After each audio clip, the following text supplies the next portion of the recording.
Nice pass down the line on the right side.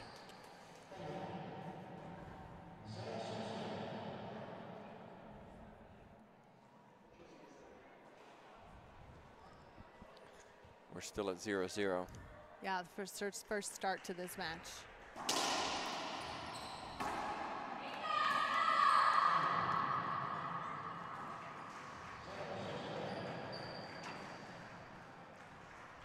Still 0-0. Guadalupe Griffin serving.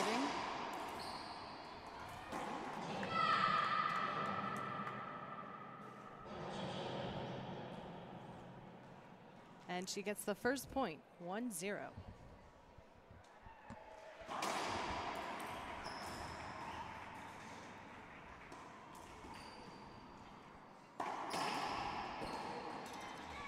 Both of these players have been here before. They're no strangers to each other. That's one of the interesting things about playing in juniors is you may face the same players for multiple years as you progress through the juniors. And so it's interesting to see how players develop, because a player who starts in the 10s and wins a gold medal may not win it in the 12s because that other 10-year-old says, I don't think so. I'm going to practice harder. I'm going to make sure that I come back next year and get the gold medal myself. So these two aren't strangers to each other. They see each other regularly. We could be in for a good match. They're both very good players. Griffin herself is very emotional. You'll see a lot of emotion from her today.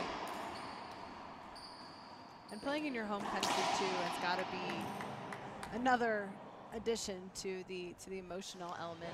It's going to give her 2 now. It's 2-1. Absolutely, and you saw a fist pump from the second point. Right, we're already amped up.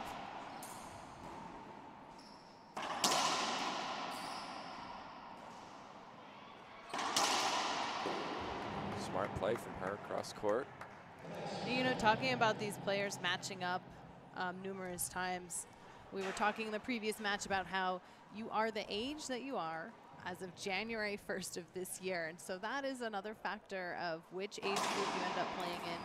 For this event, we have players ages 8 to 18, some playing up, some playing right at their level.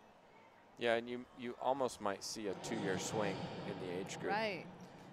So you could have a, you know, here's 14, you could have a 15-year-old and a 13-year-old playing each other. And so that, especially in the younger years, developmentally is huge. Absolutely. When you're hitting 18, it's not really such a big deal. But when you have a 10-year-old playing a 12-year-old, it becomes pretty clear. The strength, the mental focus, the Experience. control over emotions and experiences all comes into play.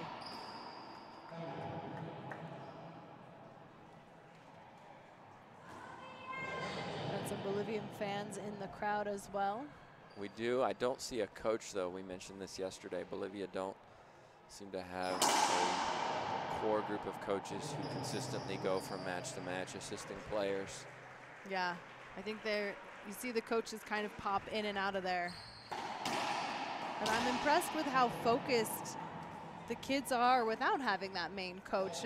We've seen it act as a weakness, and sometimes whether it's calling an appeal, calling a timeout, or just having that outside pair of eyes kind of be able to tell you, this is what your opponent's doing, this is what you're doing, this is what you need to do.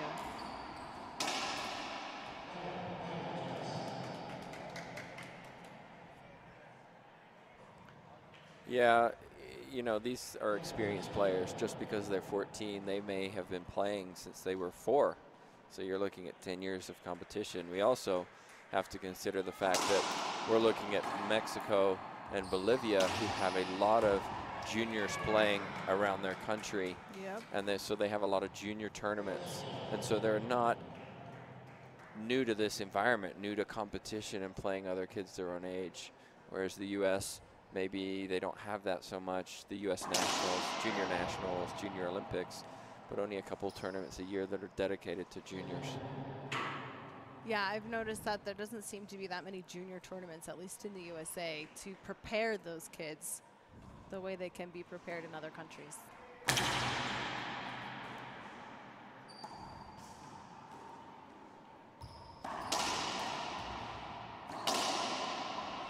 It's better from the Bolivian. Little fist pump from her. You heard the Mexican screaming in the back. It's 3 serving 4 now.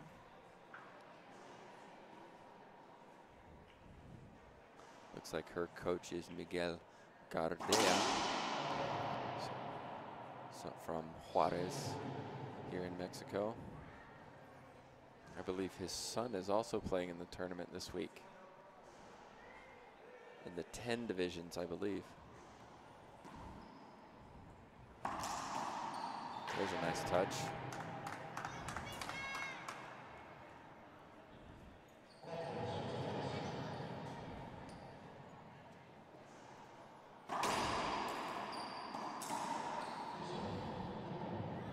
Skip and a point for Griffin. 5-3.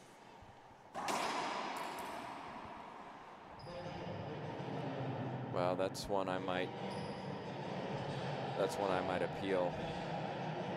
Yeah, the Bolivian coach now is on the side. He's telling Rivero to appeal. And both line judges overturn the head official, which is Dean Shear. That's why we have line judges, to make sure that a correct call is made. And it's good to be able to use your appeal.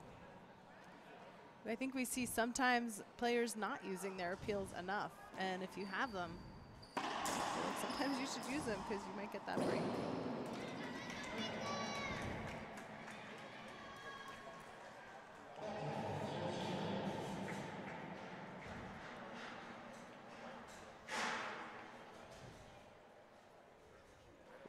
We have 22 officials here. I mentioned Dean Shear from the USA. He's supported by Mario Tomar from Guatemala. Nice serve And from Gustavo Rivero. Farrell from Uruguay. Lives in the US currently.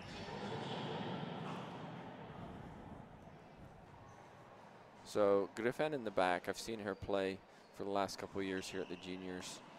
She's a very, very good player, but sometimes I feel she's a bit lazy on her footwork. You'll see sometimes she doesn't really chase the ball, kind of gives up on it sometimes and relies on her power to get her through a match. And you can see that Rivero is going to the high lob. Oh, that's unlucky. She was right there. Going to the high lob, maybe to negate that power, not hitting the drive serve when she has that opportunity.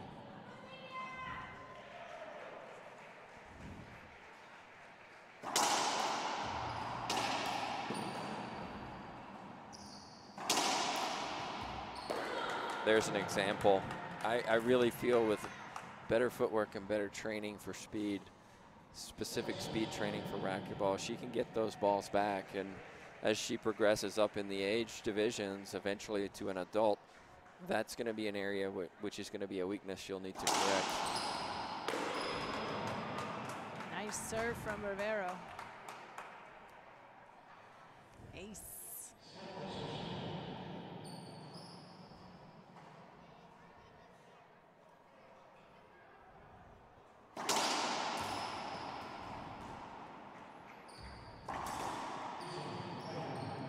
That glass is very difficult. We've mentioned that multiple times this week. I was on it last night playing with some coaches and referees and got to experience the strange bounces that come off. Sometimes it skids, sometimes it cuts out.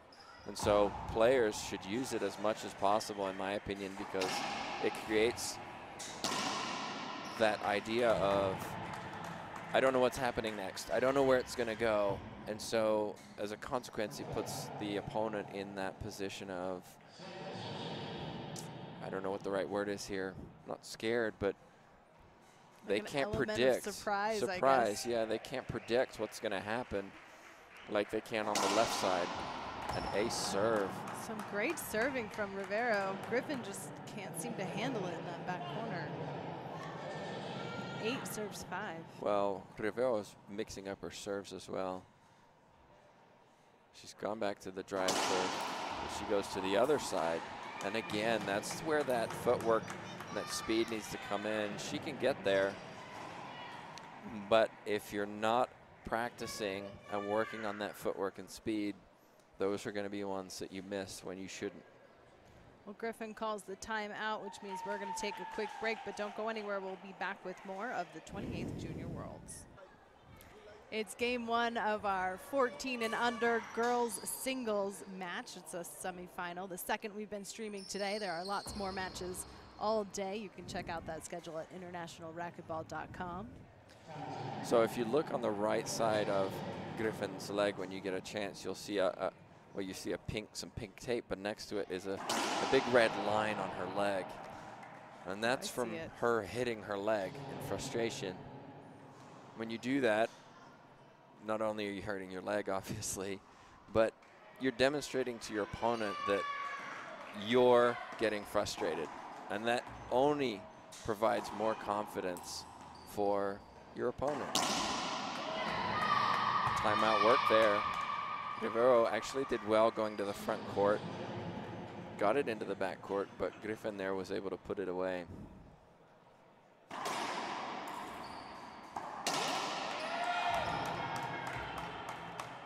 Quick side out for Rivero. Yep, still 9-5. I do like the matching socks with the shorts and the pink on the shirt though, Laura. She's well. I like it too. I got to give Griffin points on her style. I like to see that in racquetball. I like those bright colors on the broadcast too. Again, Griffin's just a half step slow. Rivero's playing smart. Down the line, cross court.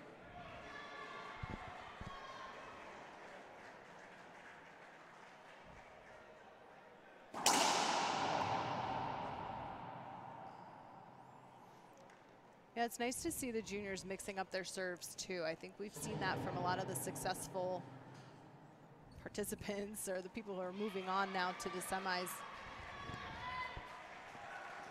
Yeah, there's an advantage to mixing up your serve, but at the same time finding a serve that your opponent just absolutely hates.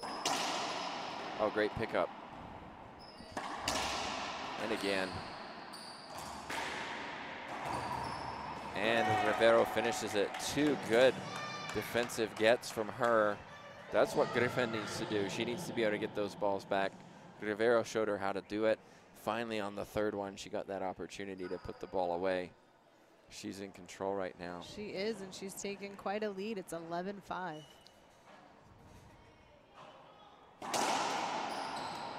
Ooh, another ace for Rivero.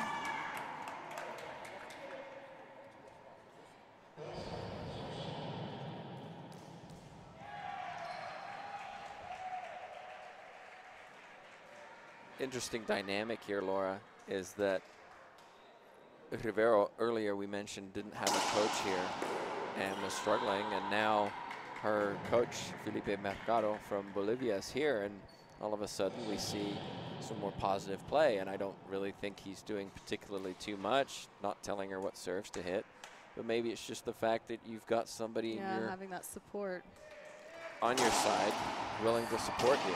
So maybe no matter how long you've been playing or how many tournaments you've been in, it is nice to have that coach there. Oh, of course. Giving you that extra boost. 5-13, Griffin back in the box.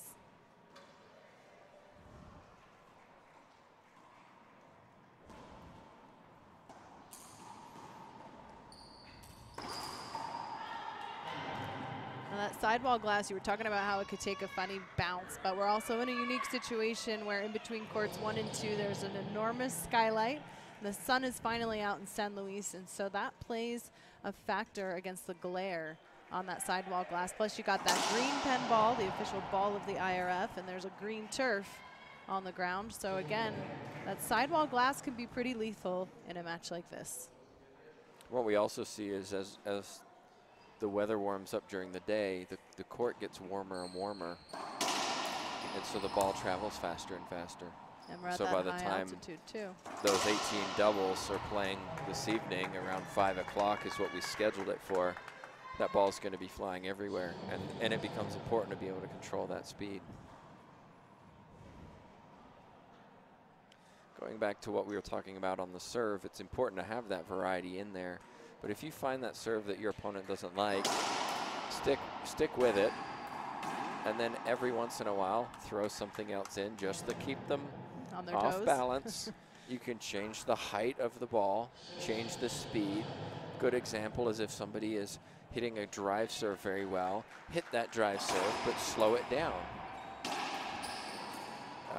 Baseball is a great example, a changeup, where you're throwing a fastball, you change it up, you slow it down, and the player is expecting that fastball, and as a consequence, they make a mistake. And so you can do the same in racquetball, where you're hitting good drive serves and then change it up, hit that soft serve, and it catches your opponent off guard. All right, there's a timeout on the floor as it is now 13-6, Bolivia leading. We'll be right back with more of game 1. Bolivia calling that timeout and getting some advice from her coach on the sidelines. Mexico steps back out onto the court, down 6-13 in game 1. And the difference here is shot selection and movement. Rivero is really taking smart shots. She's getting a good serve in, forcing a weak return, and she's not skipping it. 2 bounces before the back ball. It's smart racquetball. She's also left-handed, and sometimes that can really affect a player just not used to it, especially on a drive serve going cross court. You just can't see the ball as well.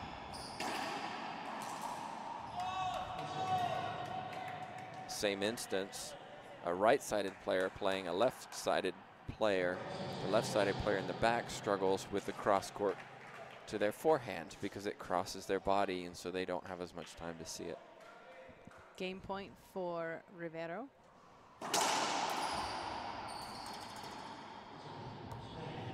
Screen serve.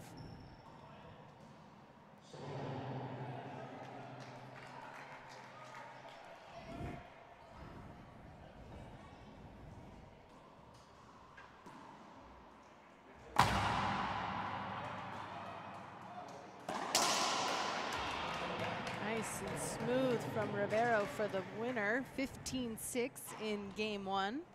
We'll be right back with more of game 2, so don't go anywhere. It's the 14 and under girls singles semifinal. It's game 2, Rivero serving.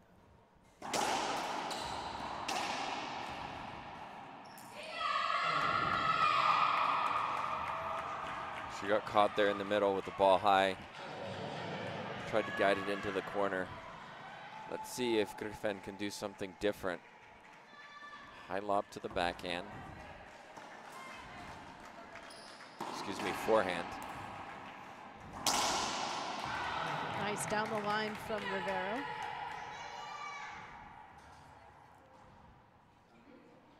Now, Griffin didn't really build too much momentum at the end of game 1, so interesting to see how she kind of starts off.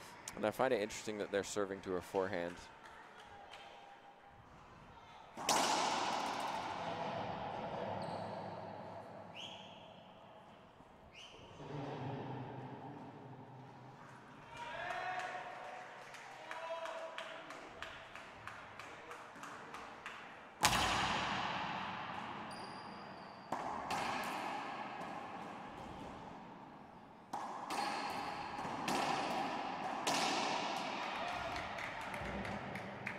Fist bump from Rivero. She controlled that point. You saw her take a high shot and still managed to control it for 2 bounces. Not too hard. A lot of people will try to either roll that out or hit it too hard and it comes off the back wall. But you see that's just, it's smart play. And that's just tough. She's smiling. It's good to see. It shows that she's able to laugh at herself, not take it too serious. A lot of players start blaming the court and the walls and their racket, and really, you're the one who's controlling it. And sometimes bad things happen. You just got to shake it off.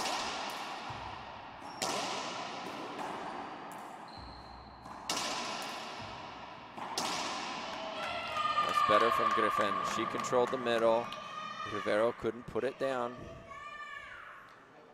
Now all tied like up, 1-1. Rivero now has another player coaching her.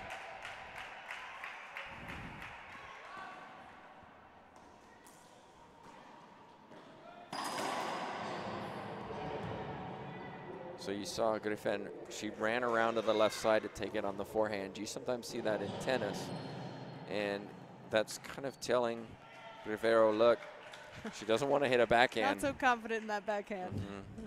And I think if she'd have hit that backhand instead of the forehand, she might have had better execution. Foot fault. Oh.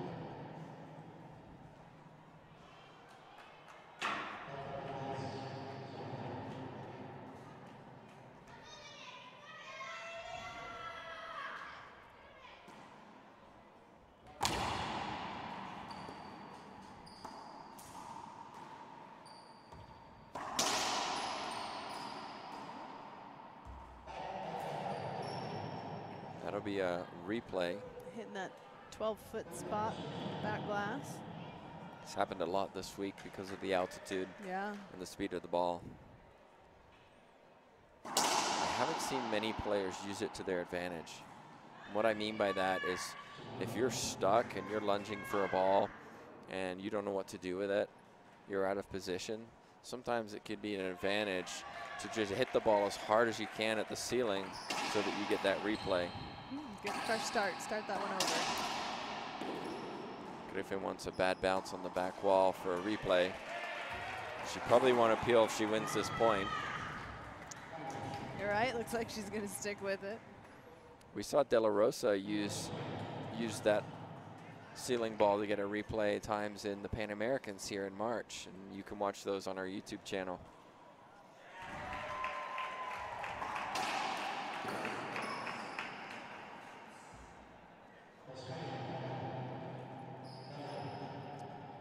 So an avoidable hinder's called. Yeah, looks like it's going to be appealed. The call stands. So what happened there is Rivero was backing up to take her shot, and she ran into Griffin, which is considered blocking. You're blocking your opponent from taking a shot. Nice get. Oh, almost got there. Still 1-1. Long start to the second game. Very tight start.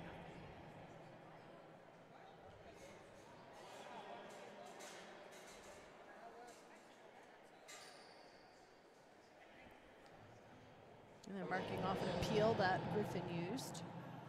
All right, so players get three appeals. Three incorrect appeals, we should clarify.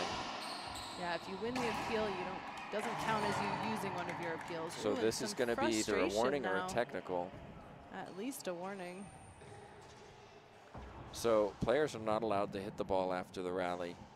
There's one thing, hitting the ball back so that somebody can serve, and there's another thing where a player's hitting the ball in anger, trying to hit the ball in frustration, and we see sometimes where that actually hits the other player because they're not looking. Someone could get hurt. You think the point's over. It's not really fair. So I think that's a good call on the warning.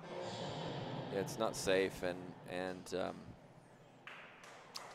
so a referee has an opportunity to award an automatic technical or a warning. But once you've had the warning, it's kind of like your yellow card in soccer. You get another one, you're out. Technical is -1 point. 3 technicals and you're not playing anymore. We have seen a variety of technicals given this week. I was thinking that. We saw some for players being late to getting onto the court. That's been one of the technicals. So a couple matches have started 0, -1. It's interesting.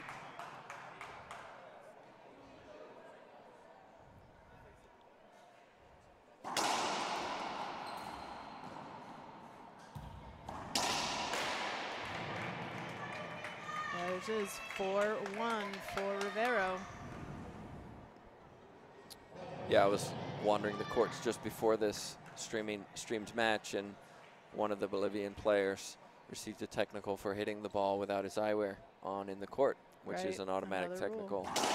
And some of these rules, it's the responsibility of the coach to make sure that the player understands that. I mean, that's a basic 101. Look, when you're in a court, your eyewear's on when you're hitting the ball. That's it.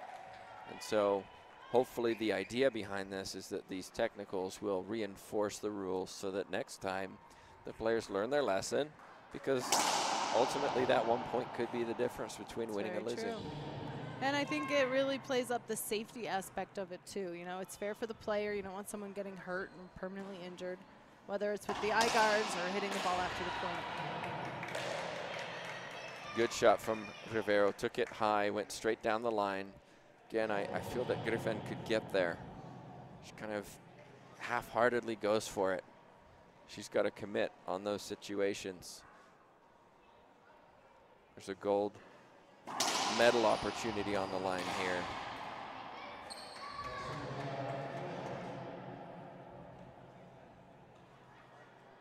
That's an avoidable hinder given. This time no complaint. 5-1. Our official is consistent.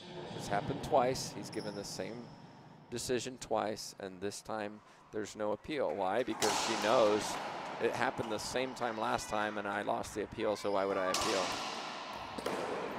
Good consistency from our official. Yeah, looks like Griffin's going to call a timeout. She's getting pretty frustrated as Rivero takes the lead 6-1 in game 2. We'll be right back.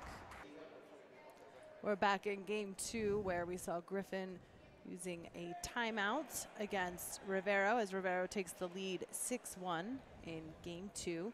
As you said, Tim, a gold medal is on the line. The winner of this match moves on to the finals tomorrow. We'll be live streaming the finals, of course, for those of you watching at home. You can catch that schedule at internationalracquetball.com. Just a quick reference to the referees. We have 22 officials here, and we've had officials refereeing these matches since about 2012, and we've developed a good core of officials. Those officials are going to be ranked over this tournament and beyond in order to develop a core of officials that understands the rules. Of course, the officials understand the rules, but there are better officials than others. And of course, when you want a final where it's a high-stress environment, you want the best official available. And so that's going to happen over the course of this week and then beyond that. And that's another progression. But we also made some changes to the rules this year. And one of those is the 2 minutes between games, the 1 minute timeouts that are limited to 2 instead of 3, reducing appeals. And part of that is to increase the movement on the court, less time off the court, more time on the court. And by doing so, we hope that that will help aid that push towards getting racquetball in the Olympics. Yeah, I think it's nice to add a formality to it for everyone in racquetball as well, and carry that over into some of the pro tours and unite the sport in that way so that we are ready for the Olympics with our fingers crossed for 2024. And sure, nobody wants to go to the Olympics and see an organization running a sport in an amateurish way. And so we've made great strides over the last couple of years to really change how the sport's run. You know, a lot of tournaments, it's outside of the IRF, there's self-refereeing, and we can't do that. No other sport has that. If you're in the Olympics, that would be, can you imagine self-reffing at the Olympics? It just wouldn't work. So these things all push to making the sport more professional, more standardized. The officials are more rigorous because they're learning the intricacies of the sport every time they officiate. And so even this week we've had some, you know, bizarre situations where it's, well, what's the rule on that? Because we've never seen this before. An example being, we watched the Mexican player Rivera on our YouTube channel that was streamed earlier this week, and she started with a racket outside of the service box on the floor, and it was part of her service motion. And so what do we do in the evening but have a big discussion with the officials? Okay, is that a legal serve? And so we're growing, we're improving, we're developing, and so it's exciting to see in that sense, and we hope that as a consequence we might see racquetball one day in the Olympics. Hope so. Looks like Rivero calling a timeout, so we're going to take a quick break as well. Griffin staying warm on the court. Don't go anywhere. Rivero back out on the court as she starts to feel the pressure building from Griffin, as Griffin catches up now, 5 serving 7. Well, Rivero got lucky there. So here's the deal. She wasn't ready, but she didn't have her racket up, and she didn't have her racket up because she was putting the wrist guard on. And so in that situation, she should have turned around. And that's an indication that you're not prepared. And so Griffin was able to serve that while she wasn't ready to play. And you saw she quickly heard, unfortunately for Griffin, she hit a false serve. So yeah, that's why Rivero got lucky. 6-7 now. Just a simple mistake. Griffin now serving to the backhand.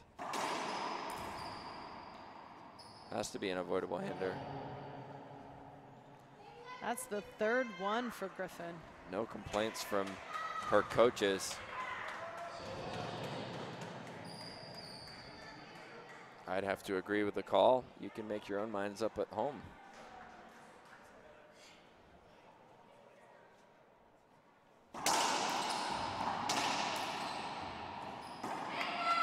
Backhand skip. Definitely starting to feel the pressure. And we know we saw when the Bolivian coach was in the stands, a little bit of different play from Rivero. He's not there now. I wonder if that's a bit of a factor. Could be. That's going to tie it up now for Griffin, 7-7. Definite swing in momentum. This is the kind of excitement that we've been experiencing all week at the Junior Worlds. A lot of things changed in game 2.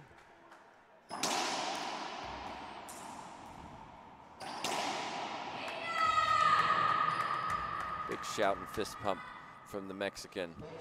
Good She for takes her. the lead She's for the now in first time. lead. Yeah, first time.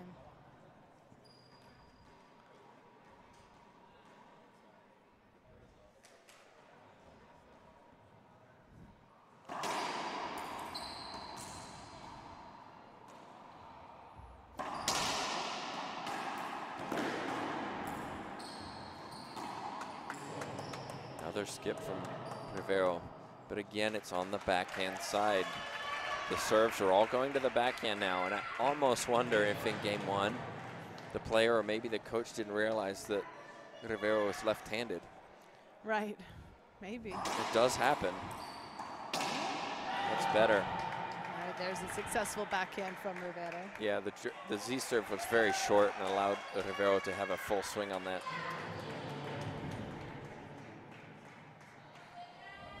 So let's watch the racket here on the serve. You see it starts on the outside, so is that part of the service motion? Ace serve. If it is considered part of the service motion, then that's a false serve because the racket is an extension of the body. So it's the same as having your foot over the line. Interesting. Be interesting to see what the final ruling is on that. Yeah, we'll have a discussion about that later, I can assure you.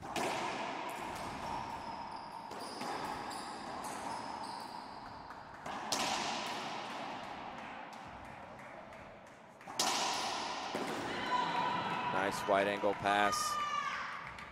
Yeah, that one sneaks right by Griffin. Ties it up again now, 9-9. Griffin's a very emotional player, and so being emotional yourself when you hit a good shot can affect her because she's hearing how pumped up you are. And she's starting to realize that I'm in the backcourt, they're playing well. Starts to get in your head a little bit. She's talking to herself. You can see she's fidgeting. And so look how far forward she is to receive this serve. She does get to it.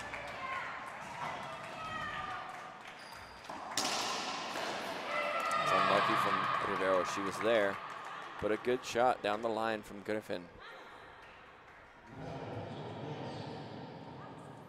Griffin down by 1 point. It's 9-10. We're going to see the same serve, I'm pretty sure.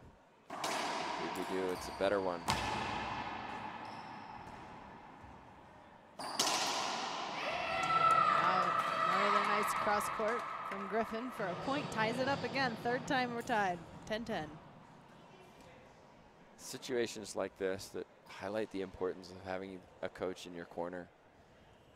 Felipe had to go to a different match probably, and now she finds herself down big. Well, not down big, but she was up big. Way up, and now she's struggling. Wow. Oh dear, that's unlucky. Nice get from Rivero. So we're at 10-10, 5 points away from a tiebreaker, 5 points away from the match. Who knows? This is a tough situation to be in for both players because there's a lot on the line. So I think we're going to take a timeout. Yeah. Players are going to talk to Rivero takes a timeout. She's talking to a player coach there on the sidelines. So we'll see what happens when we come back. Don't go anywhere. Well, Rivero calling that timeout as we're in a 10-10 situation. She steps back into the service box. She's getting coached by player teammate Mendoza, who we watched last night in the Bolivian doubles for the boys. We're going to be seeing the Bolivians play later. That's right. Against Mexico. I think that's our final match. And as the tournament desk told me, this is going to be the match of the tournament. So I hope it is, and I hope you'll stay and join us for it. Yeah, there's racquetball all day long, so settle in, folks.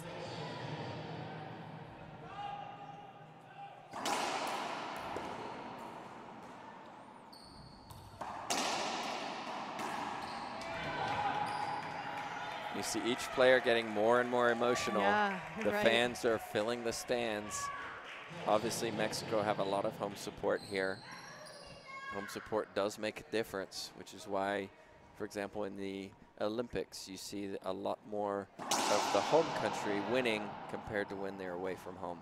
World Cup in soccer is a good example as well.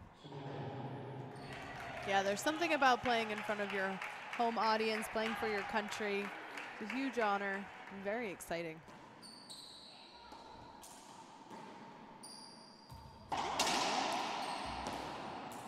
It can also serve to create anxiety, though, too. Oh, yeah, because there's a little bit of pressure there. Your parents are watching, your family, your friends. For sure. You've got, here we've grandparents. got 3 coaches and a delegate watching Griffin, so the pressure can get to you because you're expected to do better because you're at home. So it just depends on how players perceive it. It's a double-edged sword, I think. Indeed. Rivero sneaking in 1 point. Griffin stepping into the box, looking back at her coaches.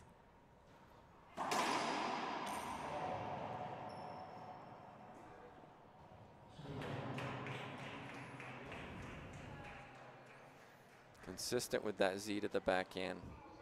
That's what's kept her in this match. Beautiful. Wow. And had Rivero stuck up against that side. Tied up, 11-11.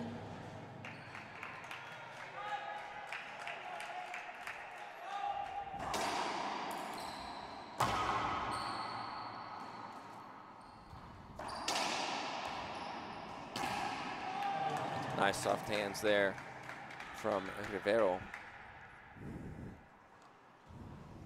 You notice, though, that Griffin is sticking with that serve.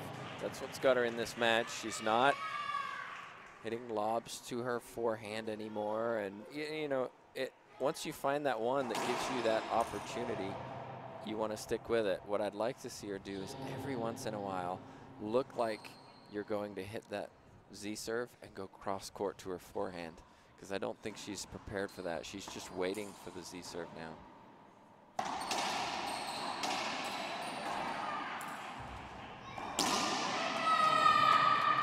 Nice down the line from Griffin, backhand.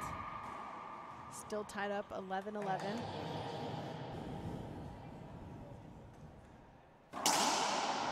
Well, she tried something different there.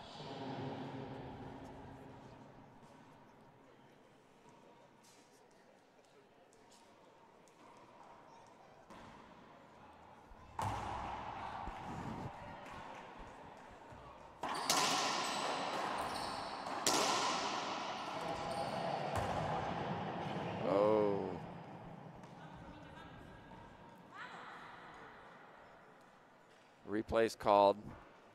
That's one where you have 3 appeals, you might ask. You could see she was going to win that point. Oh, and Griffin hits it out. That's a tough one, that overhand.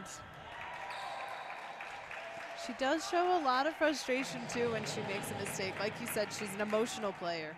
She is. I keep looking at that red mark on her leg now where she's been hitting it. As you pointed out. Oh, lost her shoe. Okay, so this is classified essentially as an avoidable hinder. She loses the point. Oh, no. Because her shoe fell off. Same with your eyewear. If your eyewear comes off, you automatically stop play, and the person who lost it loses the point.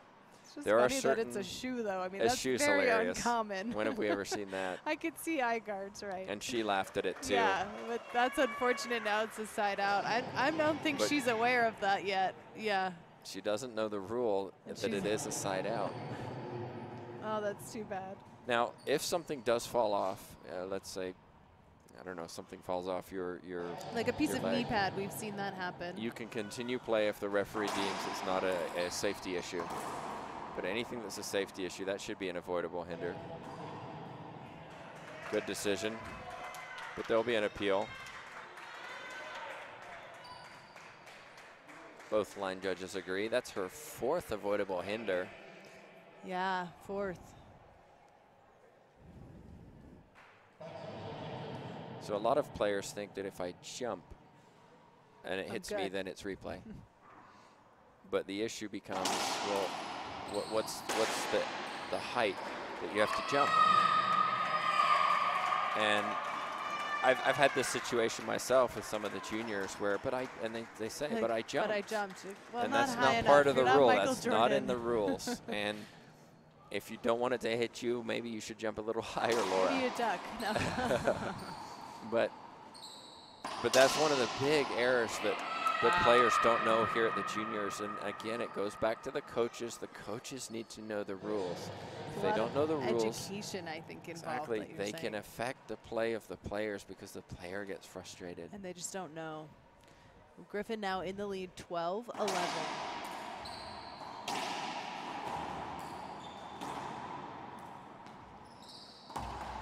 This will be your chance. She skips it. Wow, That was she's really feeling the pressure now. That was an anxious shot, you could see. She didn't take that with confidence. 13-11. Griffin in a good position right now. She definitely has some momentum and emotion on her side. See if Rivero can shake it off. Griffin skips it.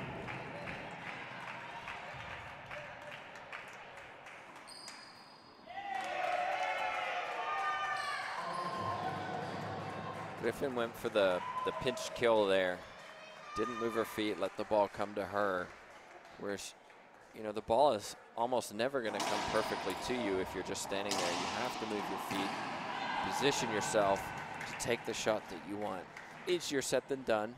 It gets, when you get tired, you get a little more sloppy and you hope the ball comes to you, or maybe you lunge. But these guys train a lot in order to be here. And so they shouldn't be fatigued in this environment. Second serve. Second serve.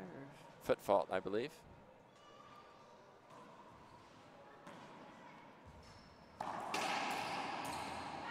Beautiful from Rivero. Saw Griffin on the far left side, so she was able to pinch it short. Too. 13-13 all tied up. Griffin doesn't get up as fast as I'd like to see either. And you mentioned that her speed could be increased. Second serve.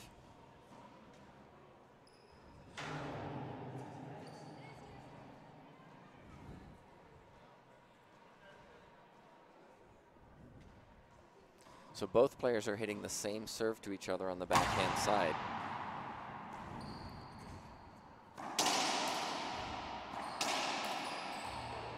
Oh, good pickup. She scoops that one out. Oh, she's still there.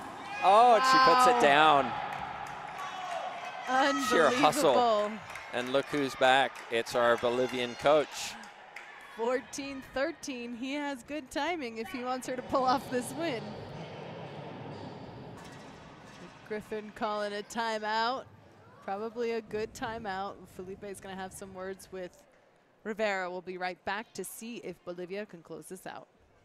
We're back in the semifinals, game 2, where Rivero has just taken the lead, 14-13. Her coach, the Bolivian coach, Felipe Mercado, stepping back into the scene as she takes the lead and has an opportunity now at match point. And she won that through determination. She didn't quit. She kept fighting until the ball was down. Good example. Changes the serve. Keeping it down that Griffin off line. the back wall. There it is. Winner for Rivero, 15-13. What a battle. What a battle for these 14-year-old singles girls players. Well, As you can said, see yeah, we see some emotion from Griffin is furious with herself. She throws down her racket and glove. I think she wants to get out of here as soon as possible. Whereas Rivero, she really pulled it out. It was 10-10. Then she was down. She didn't quit. She kept fighting point after point, and eventually was able to get that momentum. You saw the point for 14 was huge. And even though, you know, Mexico took a good time out there to regroup, in the end it didn't make a difference. Rivero pulls it out, 15-13, and that was a very good example of how emotion and small things can make a big difference in a match. That's a good point. Well, we'll hear from Rivero in just a few minutes, so don't go anywhere, folks. We'll have an interview with the winner. We're here with Romeo Rivero, the champion from our semifinals in the 14s singles for girls. Congratulations. How are you feeling about that match? Me siento muy, pero muy feliz porque es el partido decisivo y lo di todo y dejé corazón ahí. Muy, muy feliz, la verdad. Well, congratulations. You played a tremendous match. That's a lot of pressure for a young player. How does it feel to be representing your country, Bolivia? Me siento muy, pero muy feliz de representar a Bolivia. Es mi hogar, mi patria y viva Bolivia. Is there anything else you want to say? Anyone you want to say hi to or any final thoughts? Mamá, yo, mi familia ya está. Muchas gracias por apoyarme, por todo. Gracias, gracias Bolivia. Muchas felicidades. We'll see you tomorrow in the finals. Congratulations, Team Bolivia. Don't go anywhere. There's lots more racquetball streaming today. You can check out the schedule on internationalracquetball.com. We'll be right back in 10 minutes.